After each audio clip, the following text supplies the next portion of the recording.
Hello, Dinmun. Zomi Minamminle, Zomi Innkuan USA Kipawlna pan. Vài hôm nà to, ZIUS talk show minin.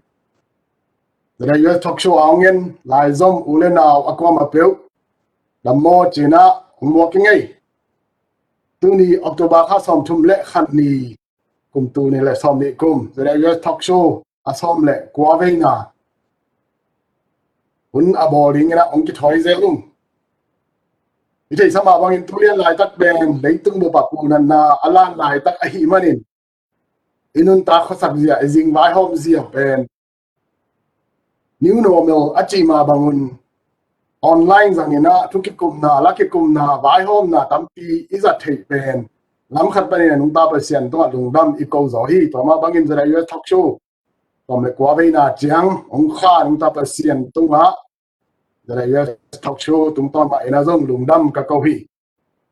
tuni ngei na ba bang ina ki thoi ki kung ina ZIUS talk show be sa huna thang pia akwa ma pe le thang pe lai ding ule naw lai zom ule naw kwa ma pe tunga tu tung in zong at pat ki pat pana top dong thang pia un china ong zon ke king en tuni kong ki thoi pi ZIUS Kipawlna Kivaipuakzia den chiang damina ong hil chian ningin ZIUS talk show to ki sayena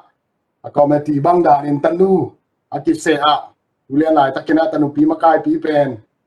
ZIUS a media tanu pi secretary of media Joseph Lian boy hi na ama I supervision ama leadership songa hi vaya ki homi chi ama sa nam gen noming committee ai ke contributor ai ke le panelists songa Julian là executive director của tuần khăn suan ấy dòng in khi trang vice chairman board vice chairman của năng khăn đồng ấy dòng in bây sa executive director pan mun len Dr. Đầu khăn Khup ấy dòng in khi trang ina bây sa ina board member pan mun len nhé Reverend disciple Kipawlna ấy dòng ina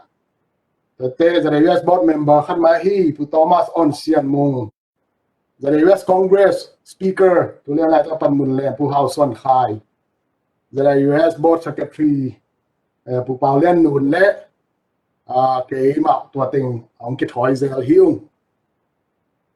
en tuni ZIUS talk show songa holim na nei ding thu sun na le holim na le ikikup ding thu paidan amasana ongen masaningin la ZIUS talk show chi chang Zomi Innkuan US thu ma tang ko na le hil chian na thu pulang na ommasale chi to pen lungu na ia executive director bu tom kharong se kai hi manin ama hun den chiang ina takik ni in ama sai na tulian lai takina hot topics tining ina current affairs unga US le ga Myanmar ma aring na ilunglu pen hi ma ban COVID-19 to kisaina update tulian lai tak koi bang den bu na hiam chỉ mà đó tuổi lệ US tulian lại ta kina vài hôm nào ta kisai White House lampan cheni na vài hôm nào bằng tên ham chỉ ông chung sung đi ngay kia lệ chụp lang nang này đi nghe tu Thomas net chia linh mà giống cả thế mình lùng đam in và khi chiang US à dính đến Thái à cheni na Tuesday ni chiang US presidential election aki bò ding hi na to pen hot ma ta so cái mình hi vai to kisai zong holim na này tàu lệ hang en to thua thu sun nai dòng in pulang nang nei ding na Dr. Đầu khum na chia lang in ma dòng ki ging thai ai man no ma wa khit chiang ma ba na dòng in quan US ki Kipawlna Mabante Kivaipuakzia te holim na nei nin anu nung lama part 2 chini na ngai na ma bang ina new normal huna Zogam le Myanmar politics to ki sai na holim na ai sun na ai ni ma ngai sun na tom te pulang na nei ni chi to tuni hun ge da ong pulang ni to pen part 2 swak ding hin to part 2 tu lu ding tunia tong te lo pen post election Zogam politics and Myanmar politics hina election hip chianga Zogama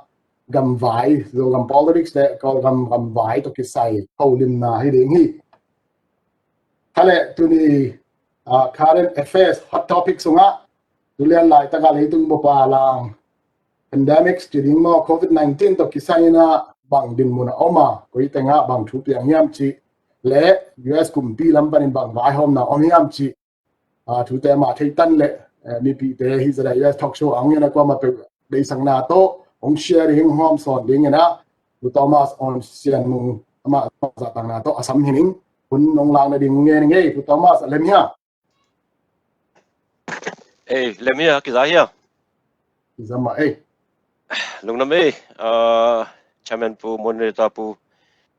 tu ni hun nga ki hi manina nak pi takena nomma mahang in zai US talk show yong pasana pina to imi piten lungul tek teka imanina zong ki pa hoi sai mo in ilaya hun tampi la mate la tanu ping samsak bulen boy ma zong lung ama tung lung dam hang in tu lai tak pen i panto leng i COVID-19 pen abeding to akipat hanga World Cup 10 bel abe be ta hiam chin ai zong na tu lai tak US ke Dinmun pen en leng a khau pai lo ma hun na hi chit chen mo tu lai tak pen to he na en to leng tu lai tak mo la ya scrum sheng bol leng mo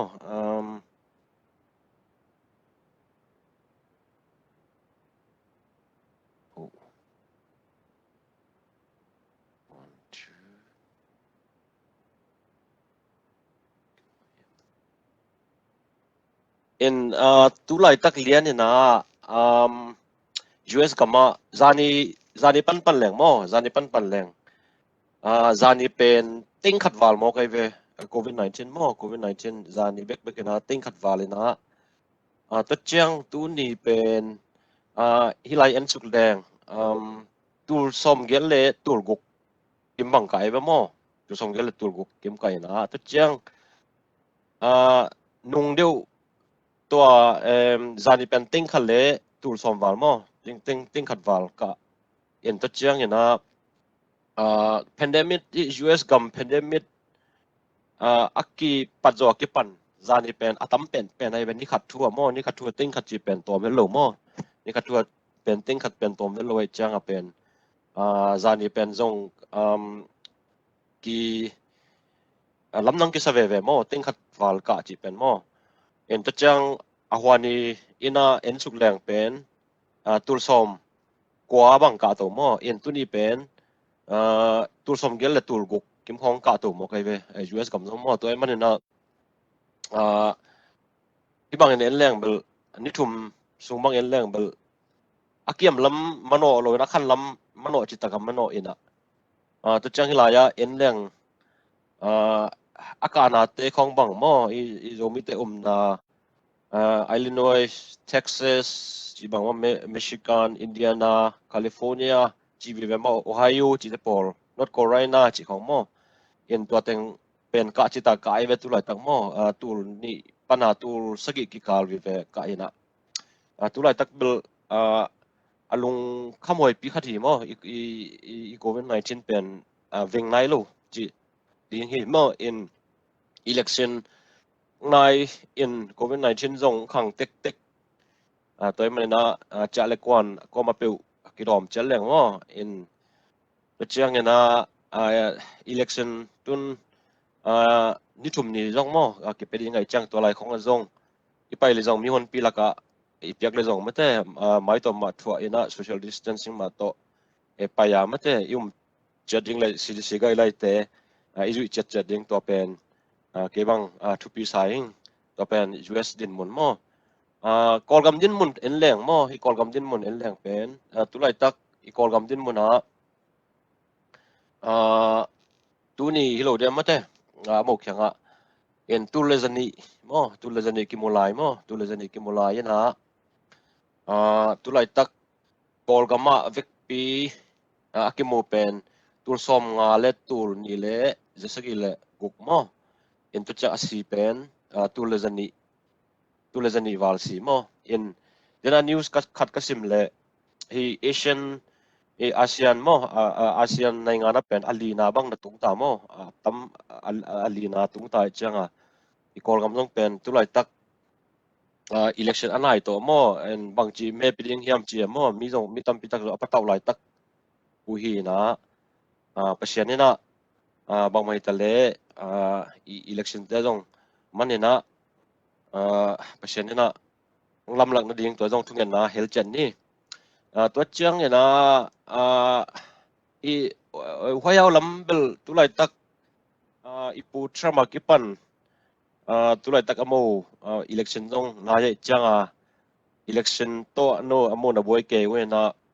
pasien pi na to ipu tram jong aching dam ma ina tun camping jong na vak je ta ina nunga COVID-19 anga zo kipan mo in tua hin chen to chiang ina ichei ma bangina ichei sama bangina tua a press secretary nu mo zong mo amo quarantine bo le na to check assistant press secretary ting zong amo vek pi COVID-19 anga wi na to chiang tua amo teresa silip poi bang bel turong chiang azum zo nai lo hi na i hoyao so pen mo in tua khat omin chen tua COVID-19 to izoi to na mo to chiang i stimulus package vai to kisai pen bel nung nipi sungena anu nung pena akikubo pen i finance policy le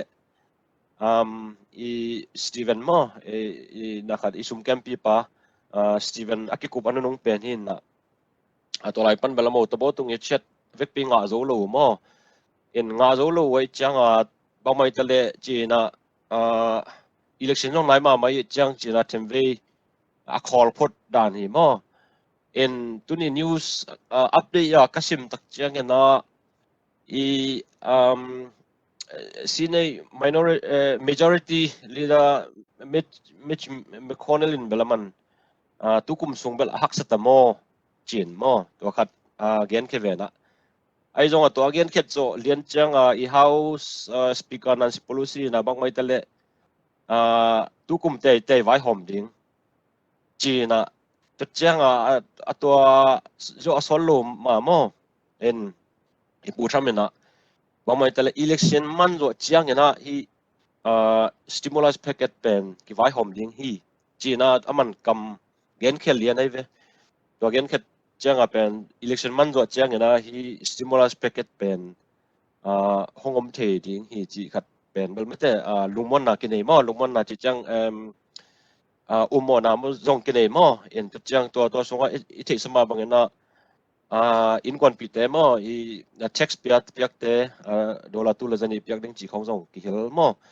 in tulai tak amo tabok tung I cha anga zo lo na sung panena ilaya lai dal tom lo te chimai ni na illegal immigrant te zong peding che changa democrat lam pana asua piu pen I pu tham lam le I republican lam te na to pen hilo hi pen tax up te mo tax up te be ki peding hi sum pen pang metal tax pia te na tax pia changa to tax apia tung ta nga mate to pen aki hom ki kai manina ela ya bem to te chin na illegal immigrant te pen bel pia ding pen ko sang zo ke yung achi na to jong pen amo to bo tung I che anga zo lo na mo to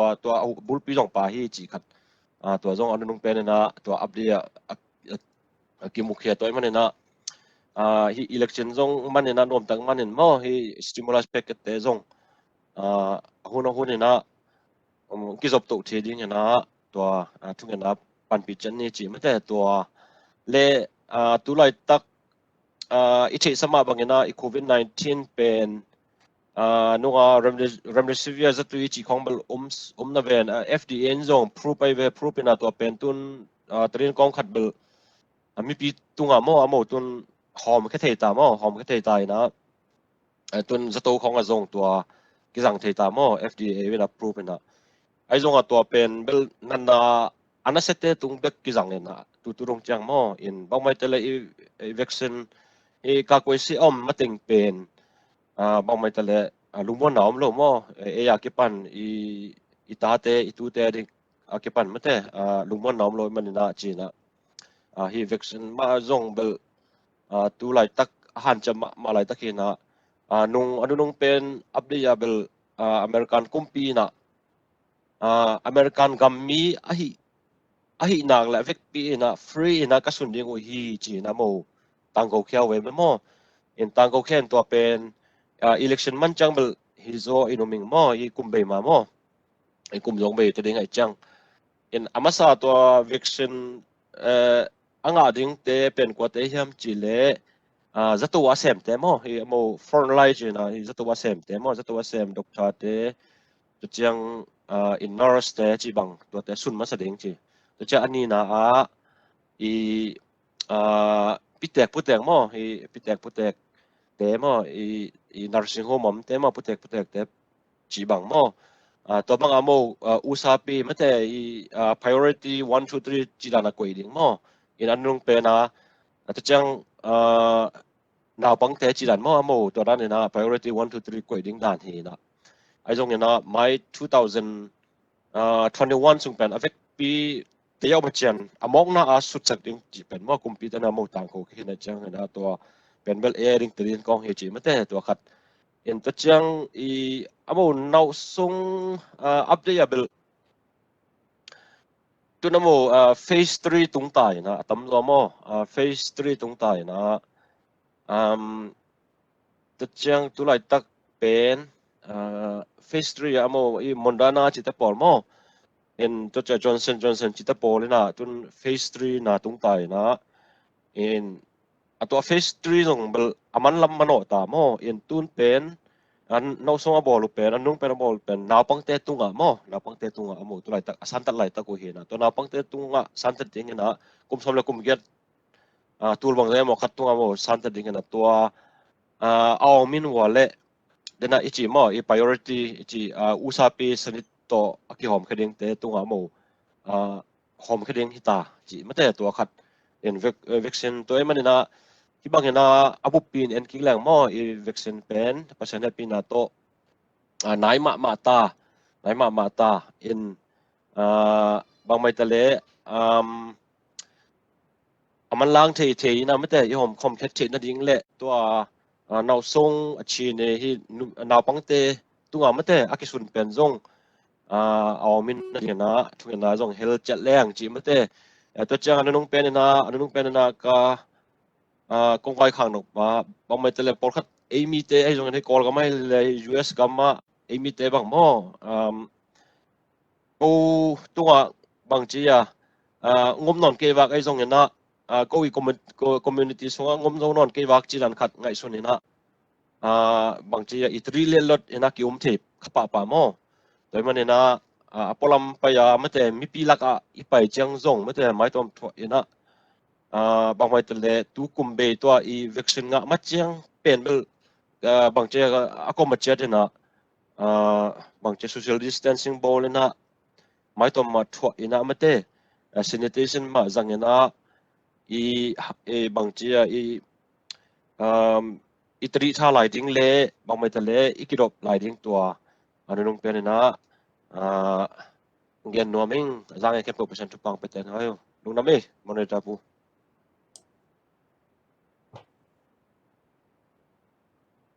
มาเอปุตอมัสคิดจริงอันคิดจริงมาลุงดำนาจีตักอินวัคซีนคิดจริงอันไอ้ตรงนี้มาต่ออามาจัตุยมาดิ้งลิมตักนะ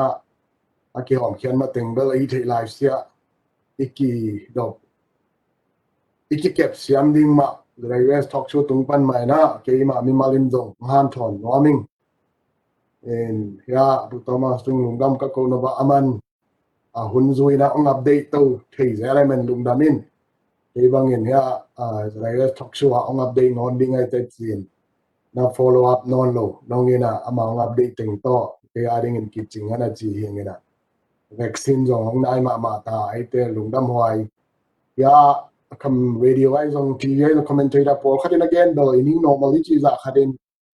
วัคซีนองดองมาเลยส่งที่นันนาเป็นเลยตุ้งปนินะเป็นแค่ที่องค์นอนหลบดิ้งเงินไปสาวหุ่นเกณฑ์ในนั้นฟลูมาตัวบางด่านนี่นะหุ่นตัดเตะดอกหลงนั่นดิ้งเงินวัคซีนกิสุนจะลิงจิมาต่อไปด้านดิ้งจีนะทุกปีaku ama pe izin wani tak vai hom na bak su bak to na ikidop siam ma ding to ma thu pi pen ding hi en gen kizom komina ke yom na khwa thu tho sa khwa thu tong tom khat ya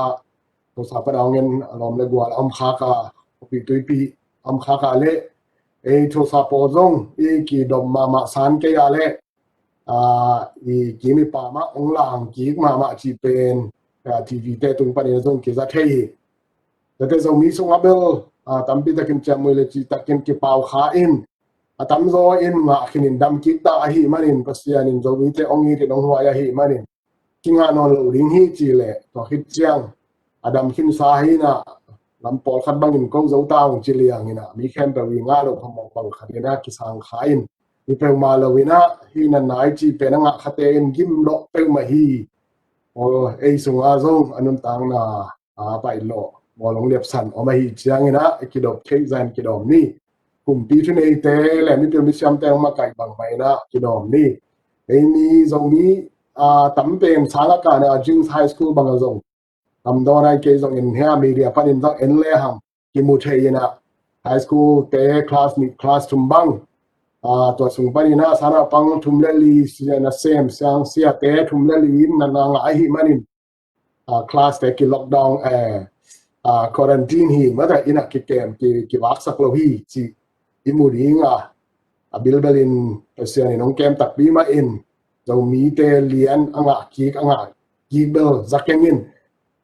กีมีปามเตนข้าหิมันินสังปนาซงองกิโลเกมดัจิกิเยนเทลว่าฮิเจียงอักมาเป็นกิดอมนี่กิดอมเป็นมานี่เบียกินปนาฮิซงเงินมีปีกิขอนาอาซงไอเทลายเสียตัวนี้ถ้ากินกระเกนนบะเสียเตตุงมาซงกระทุ่มนบะกิขมนามาซงไอเทลายเสียนุตาเปเซียนมวนก็ไม่นะนาโตเก่าสวัสดีมาบังอลังคัดซง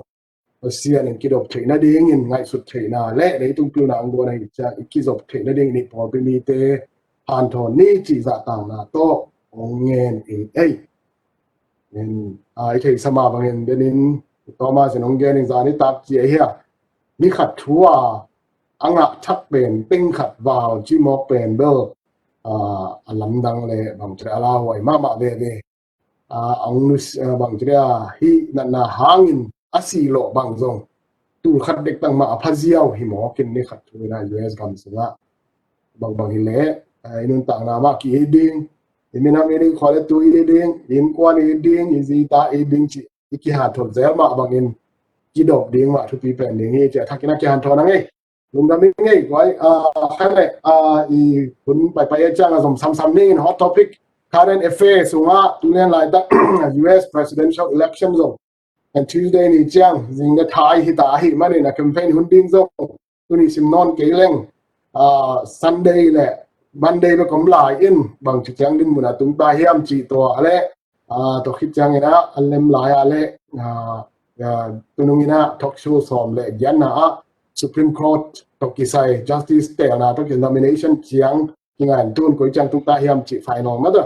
เฮีย news update ได้นะดร.คูบินองเชียร์ในดิ่งนะมา follow up แต่งตัวองเชียร์ในดิ่งนะจากต่างนะตัวอามาเชียร์ลิงน้องลางในดิ่งนะองเงี้ยไงดร.เขาไปเล่มเฮียDomi moderator pu kizamete in ye na chima bangina nitum mo nini mo suak tadi ngai ai mo kisapin call ka maile November giat hi na ajuas pen November nitum ni mai Tuesday ni engani pen api di hi ai jong ina tutung pen covid 19 hang to avo call to kichiang ina lai to khak to hi ke in Texas bang pen 2016 laya avo sangina ania avo sangina avo kolpen atamdo pialta hi chi na ki gen liangin tutung pen bang siria ki han chiamma ma chi dan hi toina tutung pen ithe sadan maina Republican president na hi President Trump ina atam ni na mo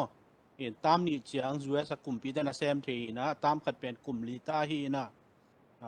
tam ni na azole kumli sem the de kum ya rin to khit war pen sem the non lo ding dan hi ina azo ke le ama pen kumpi sem non lo ding na so kin na president election pen kumli na khat ve omta om de ni to khit chang gina US pen ithe sadan ma ina hiang thum ne kumpi hi ina hiang khat pen kod lam a hi le mi pi na kitel lo ina ai zong president share bala congress a hi le congress a zong dol ni omina athet รถดอและเอารถดอมอสินในและ house จีนะสินในเป็นเสทุมโซเสขัดกิมบังกลุ่มนี่ฮาลินักอาคิเตลกิกเซลดานีhouse เอารถดอไอ้และกลุ่มนี่ฮาลอินะเวกปีนักคิเตลเดนี่ตัวหินาจงตุตุงจงเป็น President Trump และเบสาวนี่นะโอบามาหุ่นลายนะ Vice President US Vice President เซมีโจไบเดนเป็นมาเอาตั้งแต่ลักขิดมดิ้งจีนะเวกปีนะอิเทสายPresident ดิ้งนะมาเอาตั้งแต่ด้านโจองฮิตาดิ้งฮีตัวฮีนะสเนย์ฮีเลเป็นซ้อมทุ่มเล่งามอซาลักปันนี่นะซ้อมทุ่มเล่งาตัวตุงกิเตลนาลุดดิ้งฮีซาลักปันซ้อมทุ่มเล่งาตัวลักปันนี่นะเดโมแครตแต่ซ้อมในนี้Republican แต่ซ้อมนี่แหละทุ่มฮีอินะตัวไรตักเป็น Republican แต่ซ้อมงาและทุ่มนี่นะเดโมแครตเป็นซ้อมลีและสังกีบานิเซนดาโตตัวด้านฮีนะRepublican แต่เป็นตั้มโซด้านสวกฮีไอ้ตรงนี้นะตัวตุงเป็นอาคิเตลดิ้งเป็นตั้มโซอุนนะซ้อมนี่แหละทุ่มด้านฮีนะเดโมแครตแต่ซ้อมนี่นี่เบคินหมายจูสเดนี่คิดเจียงนะเดโมแครตแต่อินะองโจดิ้งเฮียมสิ่งในตรงองเลนคดีอุยามจีเป็นกิลงลุดมาแต่ที่เราคิดเจนะเอารถดอ House of Representatives เป็นจะลีและซ้อมทุ่มเล่งาไปอินะสเตตัมนะจุยนะคิดเสียเกแต่ละบางแคลิฟอร์เนียบางไอเล่ซ้อมงาเล่งาเฮียโอคลาโฮมาบางไอเล่สังกีจีดานฮีอินะต่อมาตั้มเป็นอมินเวกเป็นเล่จะลีและซ้อมทุ่มเล่งาเฮียตัวไรตักเป็นเดโมแครตที่ตั้มเป็นเนี่ยจะลีและซ้อมทุ่มเล่นนี่นะ Republican แต่เป็นซาเลซ้อมขอและสังกีฮีตัวนะอาโจเตนะ House Speaker มาอัติลมาสวกก็ตัวไรตักเป็น Democrat แต่ Nancy Pelosi นะ House Speaker เซมีตัวที่จะนะState Poll ขณะGovernor ของและ Local Government ตัวอิตาลีนะจงเอาดิ้งด้านนี้เอาดิ้งฮีตัวนั้น President เป็นมีปีอินะ Direction กิเตลโลจีนะกีเกนเจลด้านมาอินะ President เป็นState กิมปันอินะอิเล็กทรามอคิเตลด้านสวกาตัวอิเล็กทราเป็นแกแต่บางอย่างแคลิฟอร์เนียบาเลสอมงาเลงาโอคลาโฮมาบางอย่างสังกีจีดานาตัวอิเล็กทราเต็งคิเตลเลียตัวอิเล็กทราเตอินะแต่เซนไม่ได้ขัดเวย์ President ดิ้งเตลกี่เฮียไอ้ตรงนี้นะprocess ด้านตั้มสักเดือดด้านเบคียเป็นไอ้ตรงมีปีใหม่เตลด้านสวกินะไอ้ตรง US บุปเปียpopular vote จีนะตัวตั้มงาเป็นจีดานองค์ฮิโลวา stay อามาวี stay ขัดอาโจเตนะอิเล็กทราเป็นอเวกเปียงะด้านสวกินะอาโจเตนะอเวกเปียงะองค์ฮิป่าแล้ววินะตัวด้านนี้นะองค์มีนะ president เป็น house และsenator อภัยกาเป็นจังาและซ้อมทุ่มเล่งาฮีอินะตัวเต็งเป็นอิเล็กทราจ้ามาตัวกิมีตัวคิดอย่างนี้นะวอชิงตันดีซีเป็นสเตทขัดไอ้โลหะอย่างนี้นะอิเล็กทราทุ่มกิปีอินะตัวเต็งนะจังาและซ้อมทุ่มเล็กเกียรติอินะอะไรนี่อินะกิหอมและเป็นจันีและซ้อมกูเลยกวาดแต่กังอาดีอ่ะขัดอัตมจองนาดีนะจันีและซ้อมสังกีองค์ดีอย่างนี้นะจันีและซ้อมสังกีอังอาเปียวตัวสายนะตั้มจองอังอาเลยจงตัวอะตอมเป็นจันีและซ้อมสังกีอังอาเปียวเป็นPresident แต่สิ่งที่ดีนะหมายกลุ่มลีส่งเป็น US President สวกดิ้งด้านสวกที่ตัวที่น่ะสินิแล้วอาทิตย์ละตัวแล้วเป็นVice President เป็น Republican บางอาฮีเลยสินิแต่ยินะส่งงาเลยเป็น Vice President จงยินะวกคิมแต่เป็น break time เคนตัดเทมันเนี่ยส่งงาตอมเป็นงากูลีVice President งาโจโจปาร์ตี้นะซ้อมงาและซ้อมงาไอ้เกลี่ยตั้มโจงาดิ้งด้านสวกา Vice President เตปาร์ตี้ฮิโลเตนะซ้อมงาและขัดอะตอมเป็นงาดิ้งตัวอินะสเนย์เป็นอาโจด้านนงสวกดิ้งที่ House of Representatives เตเป็นจะลีและซ้อมทุ่มเล่งาปากนะจะนีและซ้อมละเอียดงาหำตั้งดิ้งด้านสวกที่ตัวที่น่ะตัวไล่ตักลงเป็นJoe Biden ไอ้ตรงนี้นะ President Trump ไอ้ตรงนี้นะstate กิมแค่ไปโลวะไอ้ตรงนี้นะอากิไตดิ้งอากินายมาเดี๋ยว swing state อาจีต่อ battleground state อาจีต่อมั่วตัวเต็งอาว่าไปแก่เฮียอามาอากินไอเทDemocrat ไอโดยนะ Republican ไอโดยนะกวนโจดิงฮีเจียอากิเกนโคเจียนเทโลทำตั้งเดียวเต็งมั่วแต่บางนะโอคลาโฮมาของบางอีเล่ Republican เตนะตอนตัวเด่นเจดิงฮีนะพูดมาจงเยเจียงนะจะสอมซึ่งคิมบางอีนะ Republican เท่าขันด้านส่วนกินนิวยอร์กจง Democrat อาจจะเด่นมาส่วนกินเดโมแครตมันจะเลี้ยงจีเตะที่สายนิวยอร์กของโอคลาโฮมาของตูน่าไปแล้วว่าไอ้จงนะโอคลาโฮมาลำไปเลยนะโอไฮโอจีของมิชิแกนวิสคอนซินจีของอาริโซนาฟลอริดาจอร์เจียนอร์ทแคโรไลนาเพนซิลเวเนียจีลำเต็งอินะนี่ขัดอินะมุนลีมุนงาบังไปแกอินะบวยมาหลายตะกี้การสวกินะตัวเต็งลายฮอลกายกอยเทดิ้งเต็งตัวเต็งโจ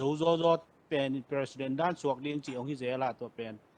ตัวเต็งเป็นลุงลูดหวยเดียวเละตัวมุนาโจมีเตไอโจงินะคมเปวินะตัวเป็นโวดิ้งรอบหวยเดียวด้านนี่นะกินไอส่วนนี้ตัวนี้นะฮิตเตเอียดจังกินอินะอะตอมฮิตจีเกนโจแรงทรัมป์เป็น Republican เตเฮียPresident ดิ้งไอโจงินะ Congress ก็ไอโจนะอีเด็กแคมเปญเป็นมีขัดตรงไอเกลปาร์ตี้ขัดตรงที่มูลว่าไอโจงินโจมีขัดฮีนาโตเอียดจังอินะบางมุนติงอัฐานาบางมุนติงอัฐเนมาบางฮัมพันนาคิงดิ้งบางเชรนส์บางเทรดบางเป็นลุงฮิมาไวดิ้งยามจีเป็นตอมเอ็นเจ้าแรงRepublican เตไอเกล President Trump บางเอียดจังอินะอาทานนั่นละมินักคุยแรงโจมีเตเป็นคริสเตียนีเดียกนะ Evangelical Christian อาชีเตโจมีละก็ตั้มเป็นด้านสวกนะคริสเตียนก็มีชีด้านไหมนะคริสเตียนเต value คริสเตียนไงนะตัวRepublican ไอ้ตัวนะ President Trump เป็นกิจวัตรเดียวนะทหารนั่นลำสวกที่อินะนาวเพียรจีของมันเลยตัวลำสั่งเดียวอินะมีอย่างงี้มันพันนาแกมจริงลำเดียวแต่สวกตัวคิดอย่างงี้นะลายเชียงโชอีได้นะตัวคิดตัวก็คิดเตนนะจงไม่คันแหละภาษาคัดคิดเตนนะชีเป็นอาสาเงินตัวลำมันจงพอยตัวคิดอย่างนี้นะ President Trump ไม่เลยสิบวันลำมาจงโควิด-19 ก็มาอินะขังสังมา businessman ปนินะ President นะสวกให้นะดูยา economic ลำจงอัฐานนะสวกให้จงอัฐเล่มนั่นเล่มแล้วอินะไอ้ลำปนินะเยี่ยเจียงอินะrefugee ลำคลองเลยอาศัยลำเชี่ยวลำดิ้งเป็นไอ้ตรงนี้นะตัวลำนี้นะท่านเอ็มนารานุสวกการสวกที่อิน President Trump มงกาเชียงนี้นะ refugee อาลักษณ์ลูดจ้าจงจุรุปลำคลองเป็นจงบวยนาตัวนะจุยจงไอ้เชียงสามหางกินนะ Republican เตะและ President Trump มามันจงองเขียมาหมายคุมาดิ้งบังไอ้เล่ตัวซ้อมเด็ดตัวงาเชียงเบกกันตระตัวลักปนิจงเบกปินจงลักหินคนโลดิ้งด้านสวกนะเขียมมาจีรันสวกนะโอเคเชียงนะimmigration visa ของข้าก็ US ปนา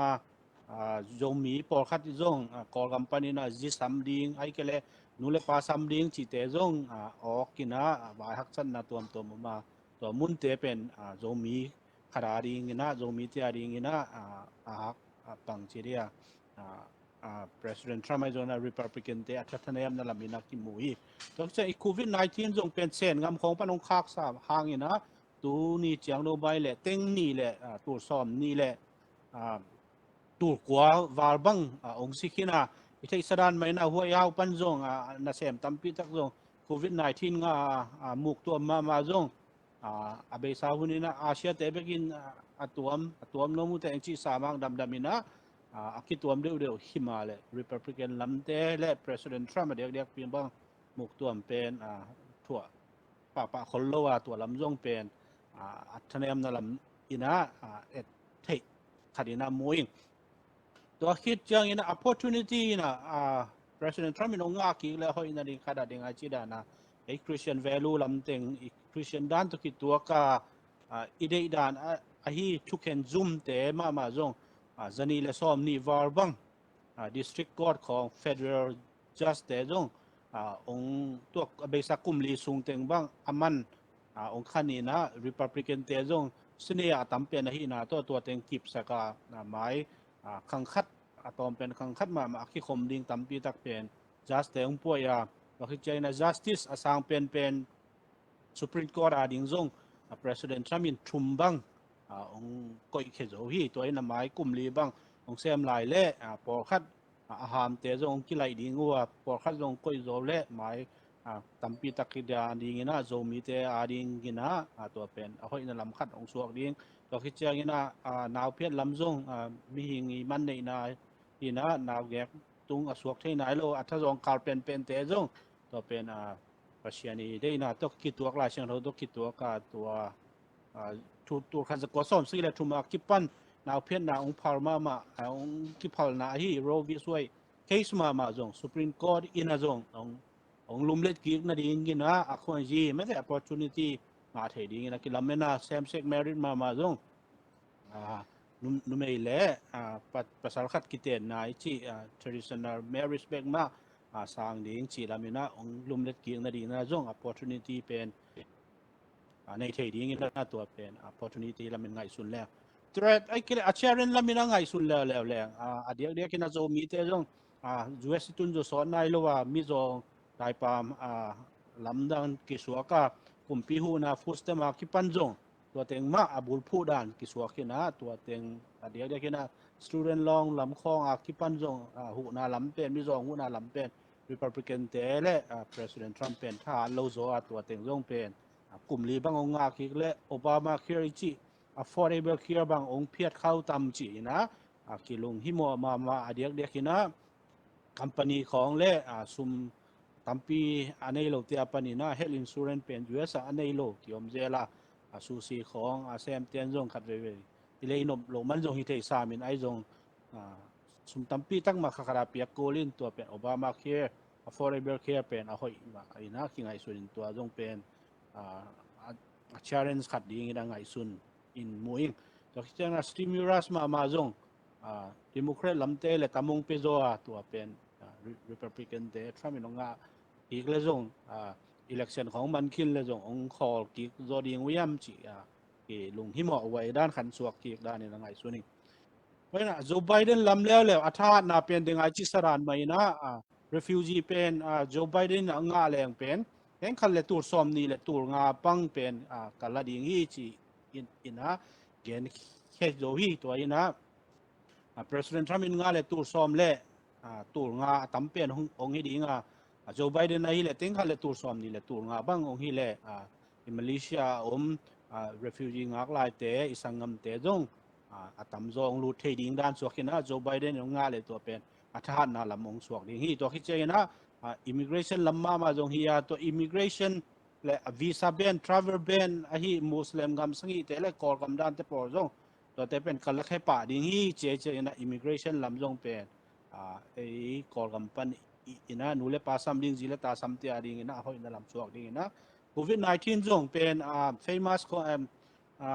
ตัวจงองทั่วจะเดียวเลยเป็นองเล็มจุดต่ำจีดานี่นะจงหมู่ไทยอินะไงส่วนนี้ไอ้จงอิตาเนียมนั่นแล้วเป็นเด็กไอจีดานมาพุทธัมเล Republican เตเป็นไอ้ Christian value ต่อกิตัวจอยจีดานมานะDemocrat ลำเตเลโจไบเดนเป็นตัวละมากกิตัวเราจองฮิปา same sex marriage LGBTQ ของไอ้จงอินะนาวเพียรนาของไอจงนะนุ่มเอเตยนะอามาปุ่มปีเป็นอามาตัวกิสายฮีจีนะตัวลำมีนะ pro choice ลำทาเปียนตัวเต็งโตเอียดจังนะเดียกนะ evangelical Christian เตยเปียงทัก Christian เตยเด้งอินะโจไบเดนเป็นฮักสันนับปีขัดฮีจีนะมวย opportunity ลำเล่เลยหอยนะลำเล่เลยไอ้เลยpublic assistance ไม่แต่ first time ลำคองปูนาลำคองจงองคันจดีงาตัวคิดจังกินะ Obama Care จงองปัวตัวดีนะองเล่มตัวดีนะ health insurance ไว้จงองมวนไว้จุดเดียวดีตัวคิดเจนะสาวนาวปังสุมนี้เราstudent loan ลำอัลลาเตบังไอ้เล่ตู้ซ่อมเจียงบังforgiveness มั่วไม่สักดิ้งจีดานี่นะเกลนะเล่เกลนะในขินินตัวจงสาวนาวปังเตstudent loan สุมเลยบานในเตียปันจงตัวเป็นโจไบเดนองงาเล่ตัวเป็น opportunity ไม่ใช่คนจีขัดองอิเทดีงา stimulus จงเป็นตั้มปีตั้งมาหูนาอง ไปดีอิงได้นี่นะไงสุนาตัวลำตัวจงหูนาเป็นมิจองเตหูนาเป็นองตำจูหำตังนี้อาชาเรนลำเลี้ยวเลยดีง่ะอัตเรลำเลี้ยวเลยดีง่ะอามาเป็นองง่ะเลยเป็นตุลาตักSupreme Court Justice dengan ichi dana conservative lam Christian te upna to akitua lam pen kualak panina nga hamdang mo ai kele guk chile Chief Justice pen kai goi thei lai in atom pen nga bang pen conservative dan hi na liberal pen thumia to pen tulai tak kwa hin to pen nung de wina kharaki khandan so akina to pen ama onga le pen bang chelia court packing chi in snake in som le khan mo ai kile sob le nga mo chi ang propose ding in Congress House le snake ong zo hen la President Joe Biden ong nga le to penกัวปนินาซ้อมเลยขัดซ้อมเลยไงนังไล่เทียดีงาตัวองนี้เลยเป็นกอดเป็นองลิเบรลกีด้านดิ่งสัวขึ้นตัวเป็นจงคริสเตียนลำปนินะคริสเตียนอุปนาลำปนิยเจียงนี่นะลุงฮิมอกไว้ด้านขัดนะไงสุดอินะมูอิงตัวนี้นะอิงไงสุดดีนะ not one size fit all นี่นะไม่ใช่นี่นะปวนจงนี่นะอันนี้ว่าเรียนดีนี่นะ one size ชีดานอมลัวอีเดอินาเป็นหอยนาและหอยโลนาตัวเป็นอมเทคดีนี่ตัวหินนะไอ้มาจงอีเวกปีตอนตัวนั้นหอยกิสเดนโลจีดานดาสวกินนะกอดแพ็กกิ้งดิ่งลุงฮิมอเตียปนินะโจไบเดนเป็นองเล็มเฮลโลดิ่งเดโมแครตแต่เป็นองเล็มโลดิ่งด้านสวกิดอกที่เจ้านะเดโมแครตเต็นจงงาเลยเป็นปอร์โตริโกมาตัวไรตะกินะ U.S. territory กำไอ้ปอร์โตริโกจงเป็นstate สองงาเลยขันนาดิ่งนะเจ้ามาจง agenda ของนี่นะอันนี้เจลอันนี้ขินเนี่ยตัวสอบงานเล็กขัดบางองค์นี่แหละตัวปั้นจงอิเล็กทรอนที่แบบดีนะหมายละมา conservative แต่ Republican ที่ดิ่งเป็นองค์สัตย์เทคดิ่งนี่จีนะจงไงสุดมัวมีตัวที่เจ้านี่นะอ่าน document immigrant แต่ U.S. million สอบเลยขัดเลยขัดสอบเลยขัดอมแต่บ้างโอบามาหุ่นลายเป็นโอบามาเขียนตัวองค์บัวอยู่นะที่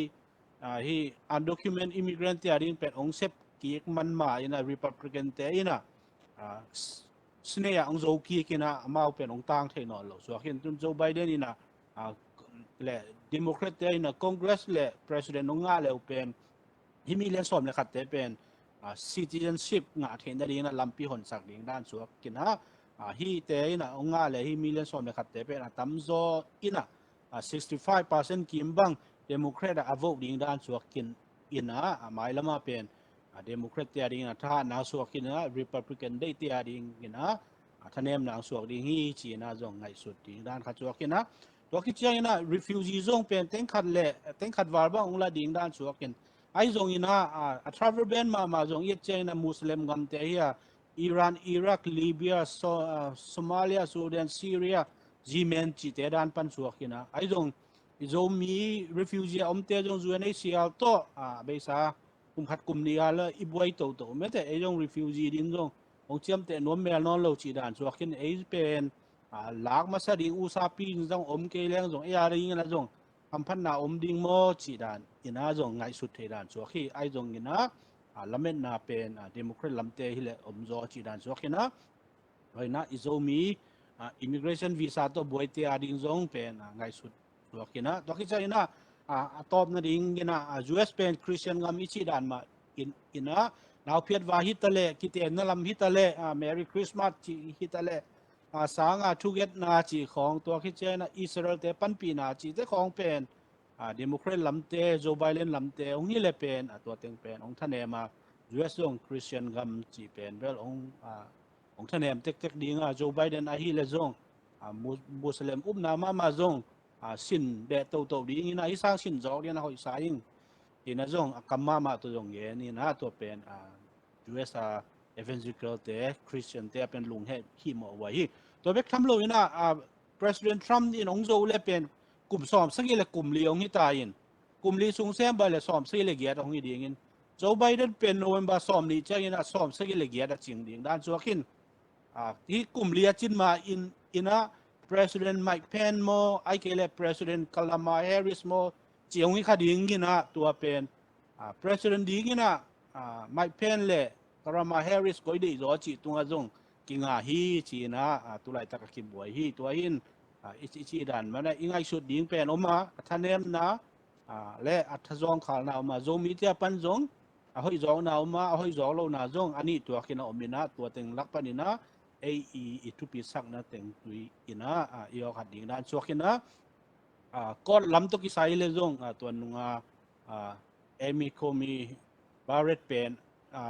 constitutional open White House kinai saka judicial open chief justice ina nei sakinina officially pe ama akipan hin hita heizong tua akipan zong aman zong atua teng pe hearing zong apan the na chuakina conservative guk ai kilenga mase atam zo pen justice ta tulai tak omlai takhi chi ina tua teng ongen hiningai lungda mai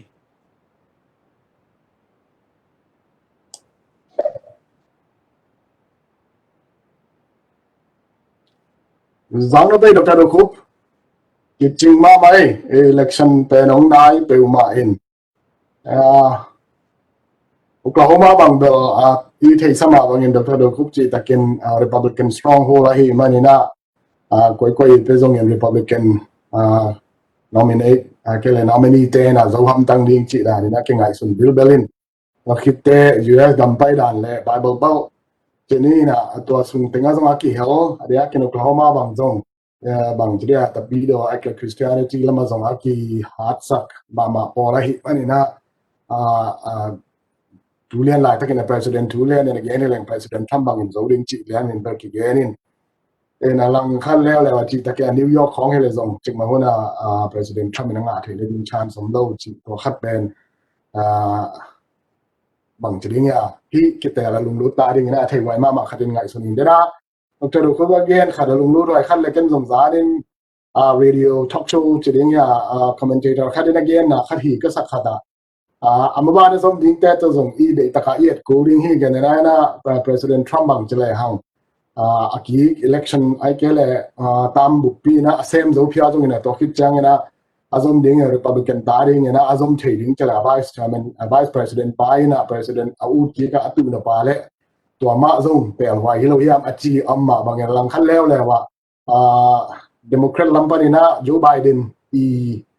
running mate ni na Kamala Harris mother ama zong Paul khat bang in pak ta ma dia ken immigrant te bang in zong immigrant swan te hilo yam chena na pak ta min lang khăn leo lewa hi kim mi kang sak phareu chini nei kamin ben mai ni na pol khăn leo lewa Joe Biden bang pen kum li bit ong sem zo ke mo khen la chi khong ma da lang khat den zong Joe Biden bang in ong nga kha chen hen la lang khat den tu lian lai ta ka ta pa vai ai tung tang in thu khong bo ni ong toi ngai ngai hen la ama khol na khat mo ai ke la khol lo mo na khat mo men la ông hiểm móc lệ Kamala Harris ông cả đến hiểm móc cái chẳng có vẻ để ở ngoài hiểm chỉ không công kia này chỉ khát giá nên dùng cái radio talk show dùng là dùng ra hàng ngày là những tổ tế dùng experience khát knowledge khát đội build level chỉ ta kia na ấy dùng mi ta đi những cái talk show những ta đi những nào president US presidential election dùng là năng ý khen sạch bằng liền nên president kita yang ring hile kwa na pitam chi ngai sun lian hile hang ấy bi atam zoin bel hi talk show and gam dan pra ngen te na hi US am zoin bel ini pisa pite ma dong ki mo ki na US gam ang tun thei ne ge ya kin Malaysia gal tai te ông tun thei ne chi bang khol khol ki mai chang a chi le to khit chang mi zong hu na chi se ni na tu ni chang dong ma ini pisa pite tam pi ta ki ham phat lo a hi ma to food stamp te a ki pan banga ha hu na tom te chmai ni na to te Medicaid te ma do tambi tak zong ki ching zore ngi ai US president pen to tung sik san lian ina khen sa thi leng bang bal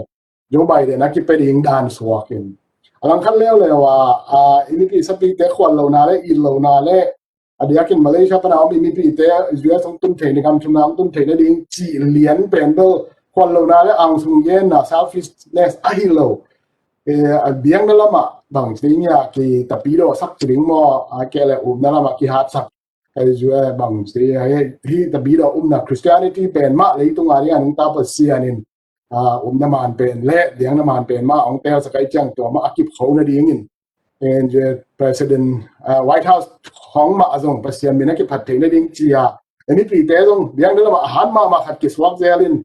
atam zo biang na lama hat zo de te in isia te a ki pan chmai ma pol pi kem te zong pa te ai zong in bel đi President Trump lama dong king azo ai kele vote ki pen wam ham tan vele chi ai khen sat billion da apai ding level to ran in mo ingen to mun ka ette ko tho sam te bagin do President Trump do 80% bangin do te 80 sang in dong tam do khathayin chin akitel vele hi chi bang chi dia thei pi na mo knowledge experience sharing ding na to angen be ni ngai in to lo lung da mai Dr. do Khup to ki sai ki ching tang nong gen men in no mang in comments lian a hi vai to ki sai comments om lian lo vai cha dang gen be ding thei king in hale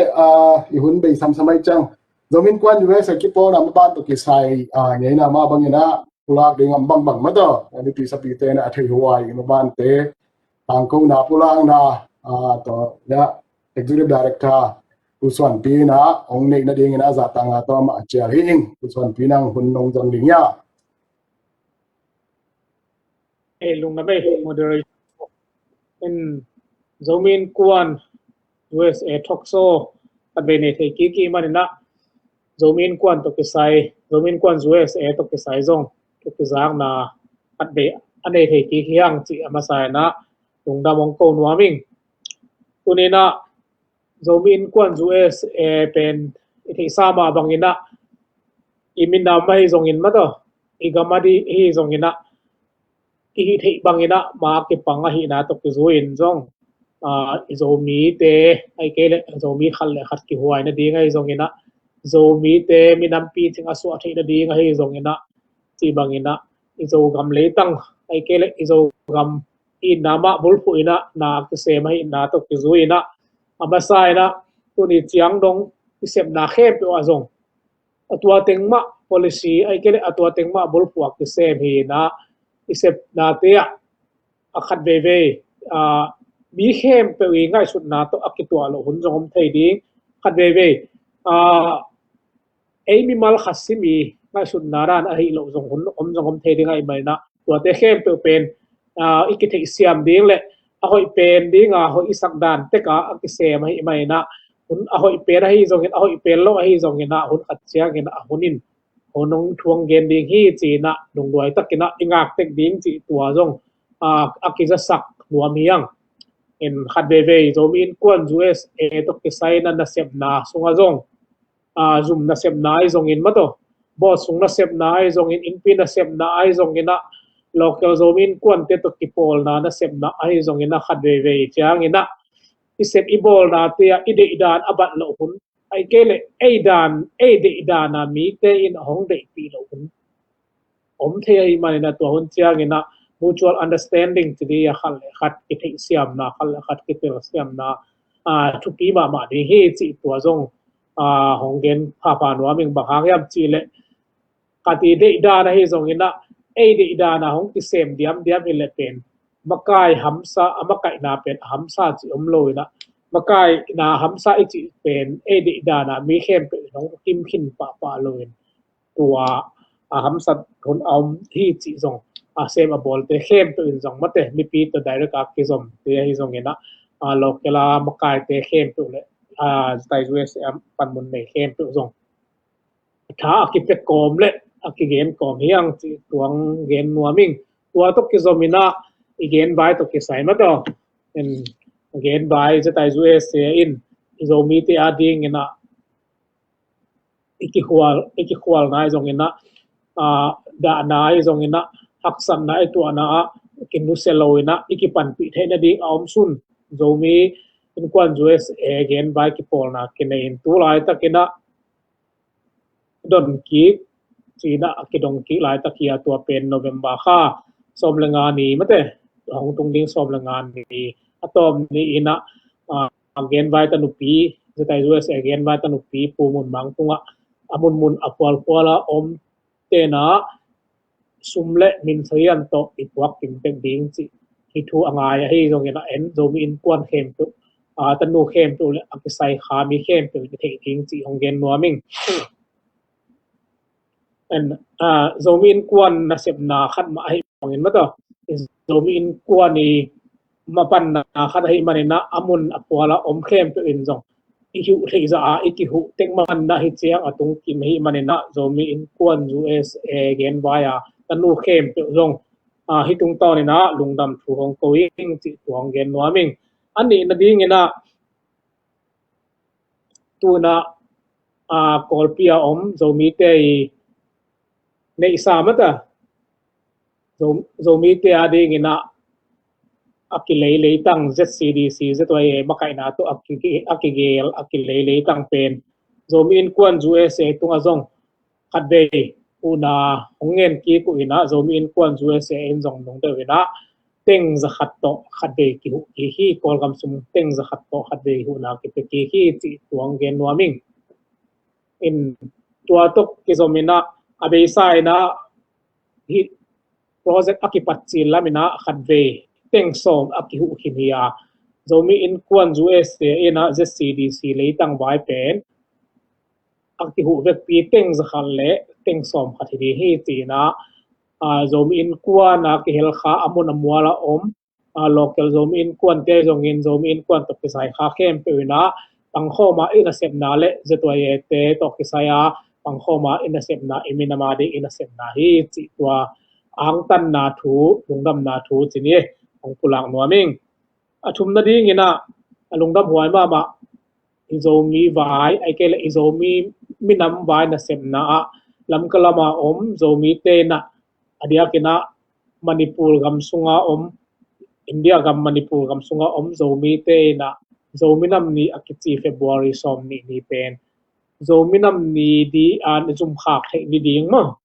restricted holiday chi na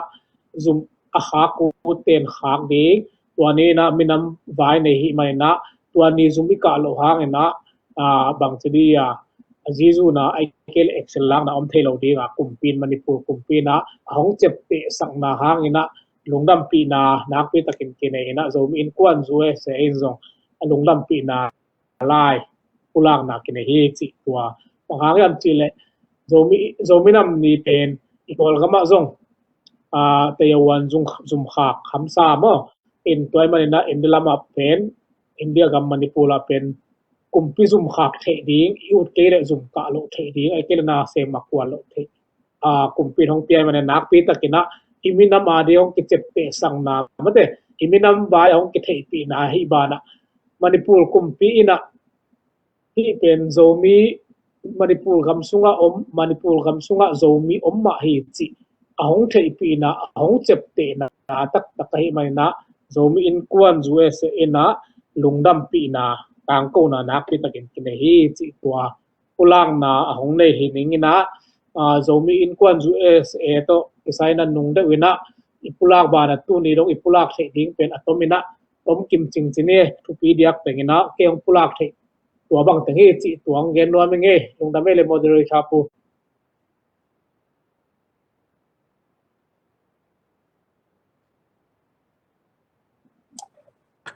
akidaga ma yamu lungdam ai pu swan pi ki zama ni na video bal khan be ong off da ni lungdam lungdam wai vi ve ong pula the men nuamang ZCDC che na social media pani jong tampi thu la tampi zak sama bangina kolpi zerwai kolpi bu phu zerwai Myanmar ma ta to te I ma dong ma pan na to sak le khang simle ma typical khat dong ma ina zomi te pan khom na chulanga ki khial lo ding hi kol zang chi se ni na kali ka bo beli tunga zomi te in leitang khat do le gam chi ni na in la lo mun le mol ki chen khat nei zo na ding chenom han che amu in ki po na khem pe po zomi mi mal ki min zo ki han chiamin tha ki pia in en mal lian ina bang za maniam chi hi lian ka recall ka kongen ka kamban ko puswak khak the lo hang sum tang aring ina tam sim khat ma na hi wa ke bangin han cham chi lu naทุกทีสมามาเลยส่งหันเจียมงำสิวเวลมาต่อนี่ใบมอกดิ้งมอกจีสิมเลตูนสมเลปลายเปียกดิ้งเจียงส่งไปเอาดิ้งดินมุนะต่างก็น่ะมุขหางเนาะนักปีตะกินอิเมนมินตัวส่งอ่างตั้งหางจีตัวมินกวนUSAมินตัวส่งปุลาผ้าหางตัวคิดเจียงคิดจะบังอะไรมุนเลมัวไอ้ได้ตักเตะส่งมินกวน USA งิมนะบุลปีขันมาส่งให้ส่งมีเต้นไม่นำกิจเจนไม่นำปีจึงขัดสวัสดิ์ในดิ้งเจียให้ส่งกินZomi Innkuan USA มาดองนาต่อกี่บ่ายหอมมาต่อนี่กุม2019 Kuala Lumpur ki bol le tung bung zomi te minam khom pi sung pana zong ki chumin na khada hi nam pi ting swa theng na ding in mun le mol ki chan dai nei theng na ding chi ni na te zong atang tun theng na ding in zadwa ye en ma dok in ma pangin tua ni na le thukim na te atang tum sak masa bai hom na ai ke le amma kai ma dok zadwa yang swa kai manin mau te hang ina zong ang tang hang zomin kwan US ngim na sunga zong i ma ban khat zong atang tung kharin ngai sun hangin na pi takin luk dam hi en to ma bang in zomin am ni zong Zomi nam ni zong chi takin iri pu chi takina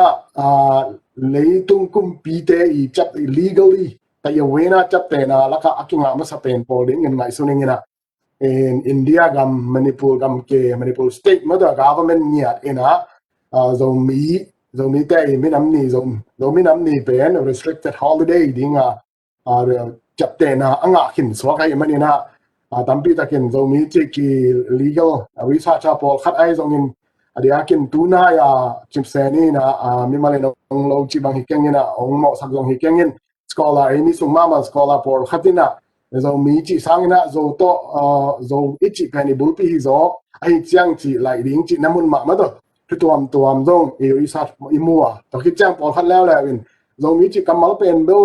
party min le Kipawlna min chiang khonga min kumpi illegal document sunga zong din taka register na ai ka recognition nai lo hi achi zong ami pi mi siam pol kharin zong gen khiawa bangai zong en hi che banga legally na ai kele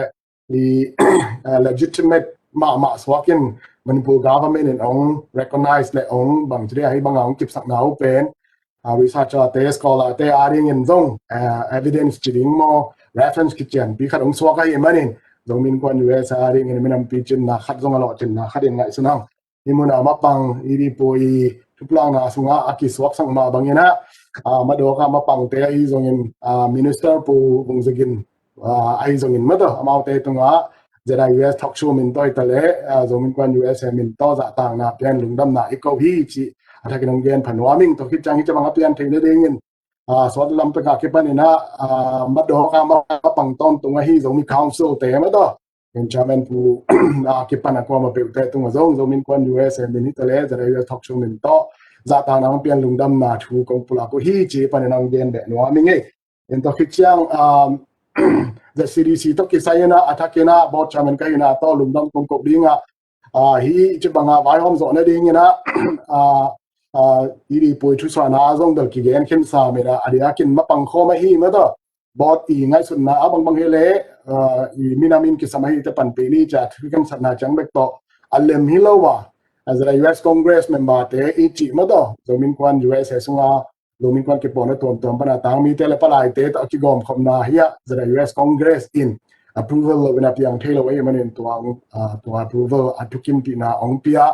member khem pe tunga zong na pi takin lungdam hi che bangai pan khom mani na Zomi Innkuan US board ba khi kein hi tunia hi thu again i di pu ba khi kein US gamam zomi khem to wi pan khom na hi manin akwa me to ang tang lungdam ding hiang chi to ang gen be no mi nge khale tuni thuina Zomi Innkuan US ma ban kal suan na te aban takin pulak ding chi lungdo na omina ya youth development program zong lim taka ki kal suan thei swakin to pen tuni ahun ong ki to kha swakin a youth development program in tuni train class graduation ane ong swak bil belina hi thei le ke a ki pana kwa ba pe zong tha ba pe ina ba ka zo leng alungul wa yin tulian lai tak graduation ane ding swakin hi tung hi tanga ma pang hi ma do youth development program mapang director pu dong no wa hi zongina to muna trainer state manager te trainees te ko ma pe sana pang khem pe Zomi Innkuan US ZIUSA talk show minita le board member te tang ina lungdam mong kon congratulations chi to ong pulang no mi nge pi takin ang tang Zomi Innkuan US ma ban te ma pan na te thang te nei manuna hi muna ma pang te be khelo aten te nan ta trainees te tong azong lungdam ang tan na ong pulang no mi chi to ma hi pen imena mari an set na lian pi hi man next generation aring in Zomi te binam ki chian khari na ki sap na ding bek tham la minam i na le siam sin pi ching Zomi pi ching a good citizen I can law abiding citizen chi tang ma bangun minam ki chian minam so thai len minam pi ching so thai na ding hi Zomi ki chian ma kai ki chian so thai na ding no teng ma ong ki mong ki swang hi mai la mana training batch aki hon ki chang na hi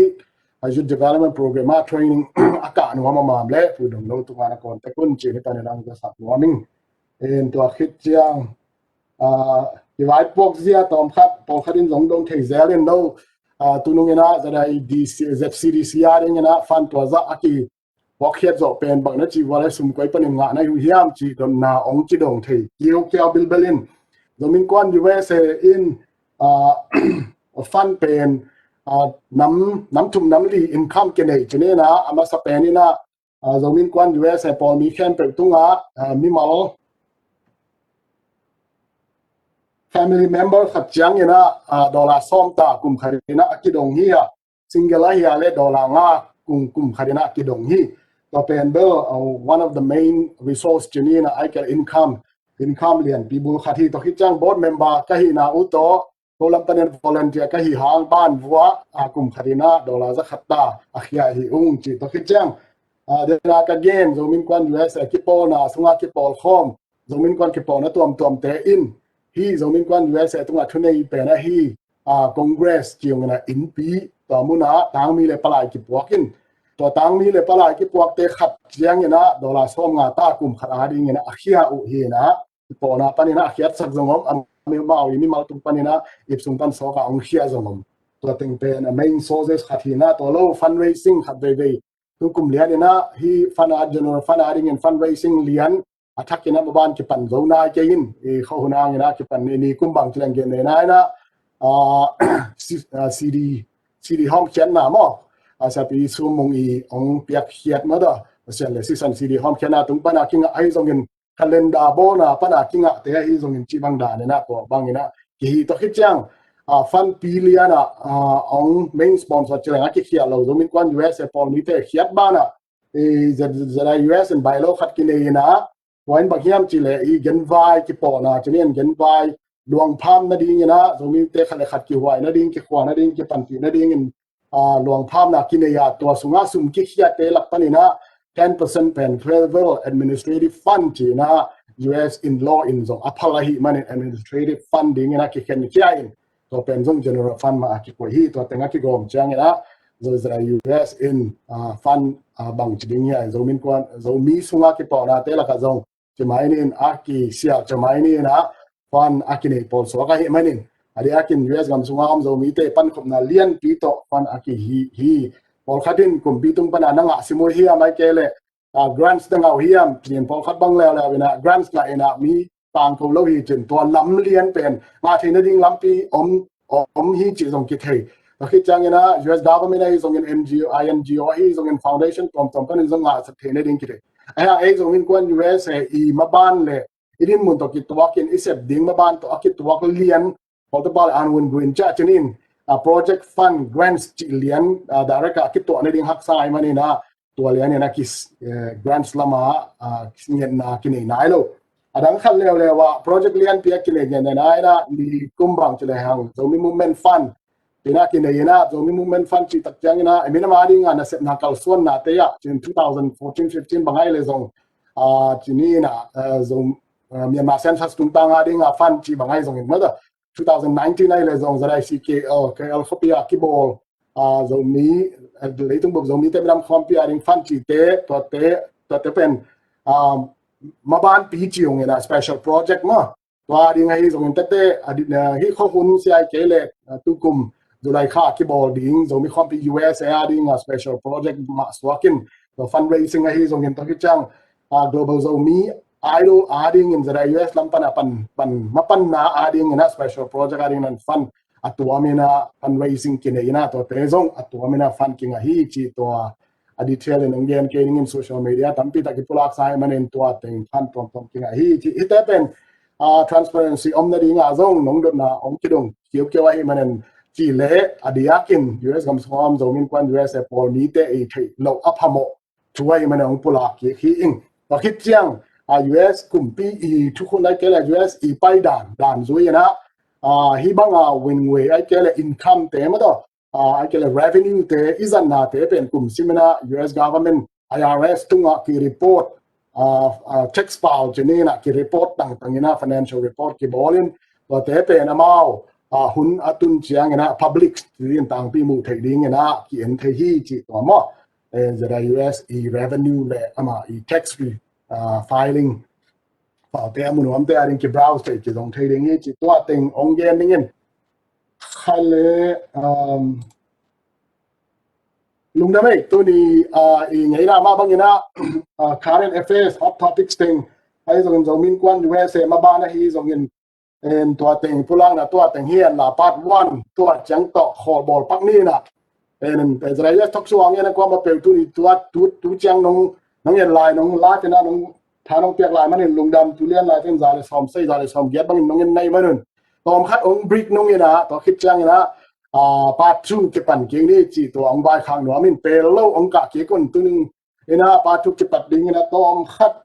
technical issue hang ina ong delay khai ina amasa na minute chumbang ngak ten tan nai man la pi takin lungdam tu tungina atang jang zari ring na han cham nung chi ma do to khita Zogam new normal sunga Zogam le Myanmar politics to ki sai thulu hi na dunia kapyak thulu pen post election Zogam politics like and Myanmar politics na election hit chiang Zogam politics kalswan ji aring to pisa holim na chi hi na wa to ki sai den chang na ong ka ki ding hin chung bai khang no ngai na pi takin lungdam ei